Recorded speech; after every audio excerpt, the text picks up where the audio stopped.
Kita beralih ke informasi berikutnya, pemirsa. Ini minimnya sosialisasi COVID-19 bagi penyandang tuli dan bisu di Kabupaten Wonogiri membuat sejumlah relawan mendatangi kediaman sejumlah warga.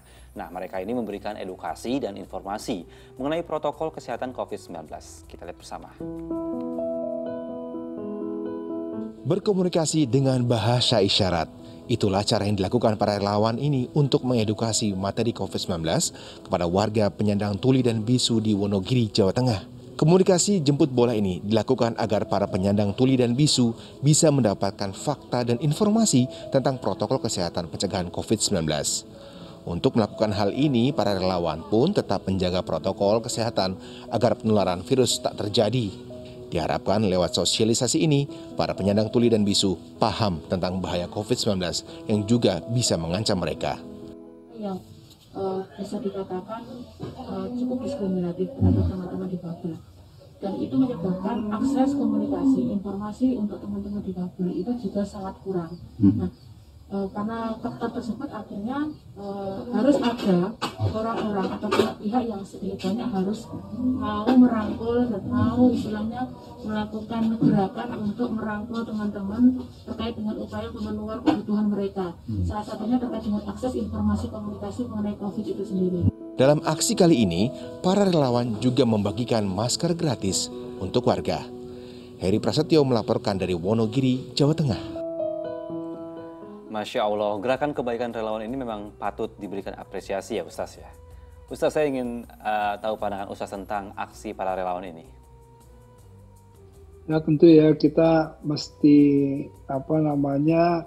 memberikan apresiasi ya, salut gitu ya pada para relawan, karena memang disebutnya juga relawan ya. Jadi artinya mereka melakukannya dengan ketulusan, dengan keikhlasan, tidak kemudian melihat motif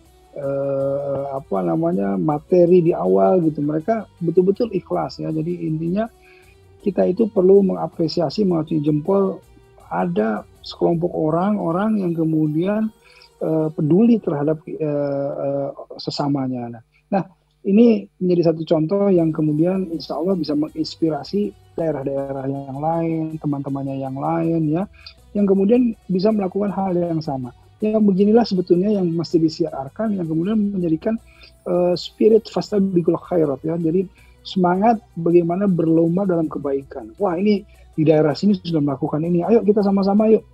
Di daerah yang lain kita lakukan juga, di daerah yang lainnya juga nggak mau kalah dilakukan juga. Nah, inilah yang kemudian akan membentuk kebaikan yang kolektif, kebaikan yang masif, kebaikan yang berjamaah, yang insya Allah ketika yang satu mendatangkan kebaikan yang lainnya, mandala ala khairin falumisru ajru failihi. Barang siapa yang menunjukkan kebaikan, dia akan mendapatkan pahala yang sama dan yang mengerjakannya. Jadi semua saling mendapatkan pahala, ini konsepnya. Nah, inilah yang menyejukkan, yang kemudian memberikan harapan kepada kita bahwa insya Allah ke depan ya bangsa kita ini menjadi bangsa yang akan kemudian menjadi bangsa yang baik, karena yang sama-sama semua mempunyai empati, rasa persaudaraan yang baik. Pikir begitu. Ya, setuju Ustaz. Baik Ustaz, alhamdulillah sudah selesai segmen 2 ini. Terima kasih banyak tausiahnya. Semoga kita semua bisa mengambil hikmah dan pelajaran dari apa yang sudah disampaikan oleh Ustadz Erik Yusuf. Insya Allah. Insya Allah. Baik Ustaz, kita berpisah di sini Ustaz. Assalamualaikum warahmatullahi wabarakatuh. Terima kasih banyak Ustaz. Baik, waalaikumsalam warahmatullahi wabarakatuh. Baik pemirsa, jangan kemana-mana karena Muslim Update Ajwa TV akan kembali dengan sejumlah informasi menarik lainnya. Tetaplah bersama kami.